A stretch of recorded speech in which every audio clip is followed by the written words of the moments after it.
বাংলা মানেই শুধু ঢাকা শাহী নয়, একসময় এই বাংলাই ছিল একটি প্রাচীন সাম্রাজ্য, যার নাম এখন অনেকেই ভুলে গেছেন। নাম ছিল গৌড় রাজ্য। গৌড় ছিল এমন এক নগর যা একসময় ছিল পুরো পূর্ব ভারতের রাজধানী।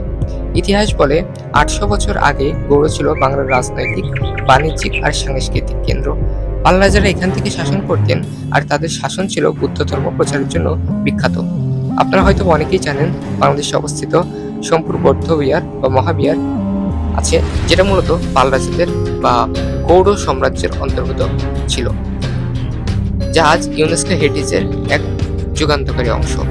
এমনকি মধ্যযুগে মুসলিম শাসকরা গৌড়কে তাদের রাজধানী বানিয়েছিলেন। গৌড়নগরের রাজপথ, রাজপ্রাসাদ, মসজিদ আর বৌদ্ধবিহার ছিল এক অন্য কথাই অনন্য। কিন্তু এক ভয়াবহ মহামারী ও নদীর পরিবর্তনের কারণে গৌড় হারিয়ে যায় কালের গর্ভে। আজ সেই ধ্বংসাবশেষ দাঁড়িয়ে আছে, কিন্তু আমরা কিভাবে ভুলে যাই? আমাদের না ভুলে যাওয়ার জন্যই আছে আপনাদের পাশে সবসময় স্টোরি উইথ আজমির।